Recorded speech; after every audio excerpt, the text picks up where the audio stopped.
So, there's always this buzz about potential shifts on the world stage, right? Global power dynamics. But there's this recent survey that has really kind of thrown a spotlight on how certain countries are viewing a second Trump presidency. Yeah, it's pretty fascinating, actually. What's interesting to think about is how starkly different the reactions are across the globe. Yeah. So we're diving into this survey from the European Council on Foreign Relations. Okay. It was recently discussed on the Ring of Fire YouTube channel. Right. And this isn't just some, theoretical discussion. Yeah. This is a look at how some key nations are, bracing themselves, for a possible return to a Trump administration. Exactly. And for you, our mission today is clear. Right. We're going to break down the main takeaways from this survey and the commentary surrounding it. Really try to understand, what do these findings actually mean for the U.S. and its relationships with countries around the world? Got it. Okay, so let's unpack this thing. The survey points to a pretty significant split in sentiment, and it starts with our allies. Yeah, indeed. The overwhelming feeling among a lot of key European allies is one of fear, honestly. Oh, wow. Like real worry. The survey actually points to countries like France, Germany, Denmark, and, particularly the UK, where a large majority express real unhappiness at the idea of Donald Trump returning to the White House. So, this isn't just, diplomatic language here. No, not at all. This is actual concern about the relationship between, North America and Europe, and really the stability of, the whole world order, right? Exactly. Which, thinking back to some of the friction we saw during his first term, maybe it's not totally surprising, Maybe not. But the survey actually identifies one nation as being the most terrified by this prospect, and it might catch you off guard: South Korea. Right. That's a really, really important point. South Korea really stands out as the country with the highest level of concern. Huh. Now, connecting this to the bigger picture for you, it's probably tied to Trump's past interactions with North Korea and Kim Jong-un. Right. Those very unusual diplomatic gestures, the personal connection they seem to have, and even those talks about potential real estate deals in North Korea. Right.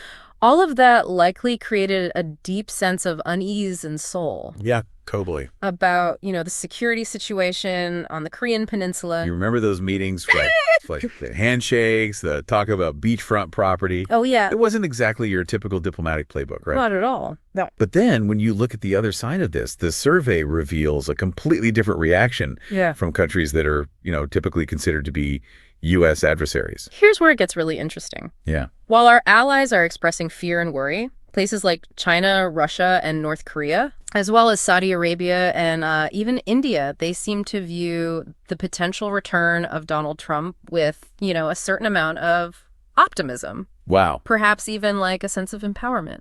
So why would that be? Well, the commentary on the Ring of Fire suggests there's a key reason behind this.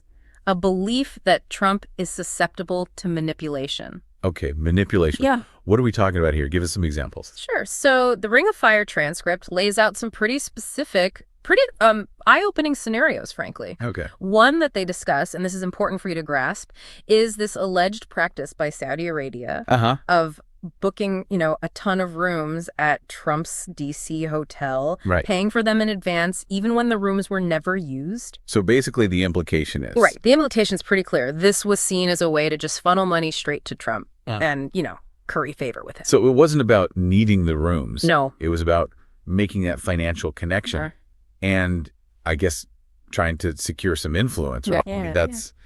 That's quite a strategy, if it's true. What about North Korea?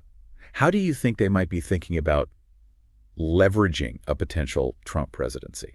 Well, the scenario that's painted in the transcript, and it's something for you to consider, it involves North Korea potentially connecting their, ambitions for weapons development with Trump's stated interest in real estate in their country. Oh, wow. The idea is they could dangle the prospect of these lucrative deals while at the same time, pursuing missile tests, strengthening their military, maybe even framing those actions as displays of strength between the two nations during a potential visit. It's almost like, they're seeing this opening to play to his personal interest and his ego, right? In a way that traditional diplomacy just wouldn't allow. Exactly. So Saudi Arabia again, what other angles might they try to exploit? Well, the commentary suggests that Saudi Arabia might feel a lot more confident in pursuing arms deals under a Trump administration. Really? Potentially facing fewer questions about how those weapons might actually be used. So less scrutiny, basically. Yeah, right, less scrutiny.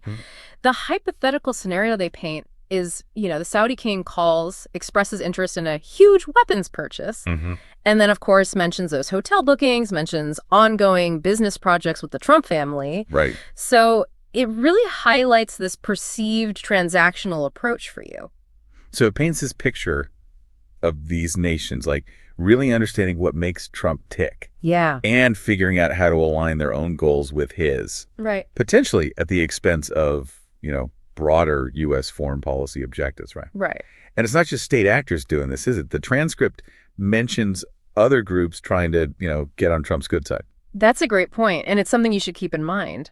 They bring up the fact that conservative groups very consistently choose to hold their events at Trump properties. Okay. And the suggestion isn't necessarily that those are always like the best venues or the most convenient, Right. It's more that it's a deliberate strategy to show their support and potentially gain some influence with Trump's inner circle.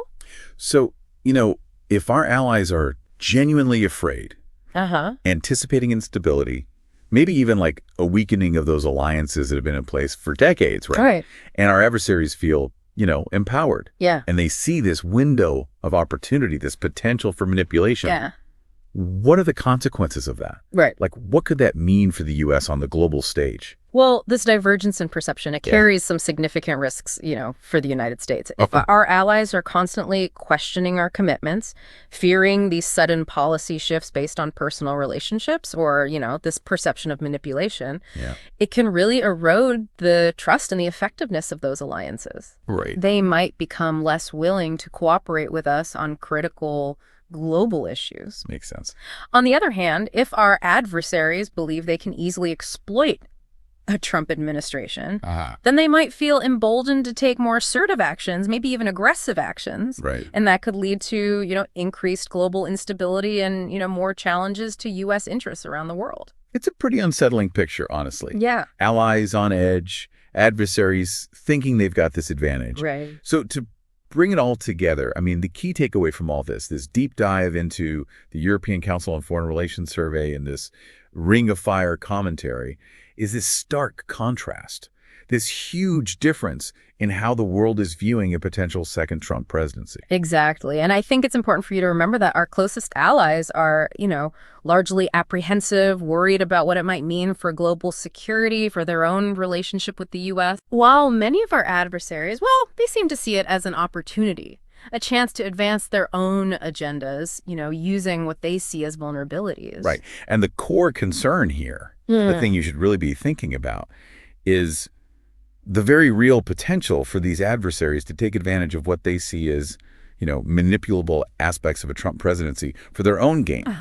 While our key allies are dealing with all this anxiety, all these questions about, like, the reliability and the future of U.S. foreign policy. It really raises this important question for you to consider. How might these fundamentally different perspectives on the world stage, the fear of our allies, the potential, opportunism of our adversaries, how might those ultimately shape international relations and the future of U.S. foreign policy? Right. It's something to really think about as we look ahead, as we try to understand these shifting dynamics of global power. It's a lot to think about. It is. But it's important. Absolutely. Yeah, as always, thanks for joining us. My pleasure. For this deep dive.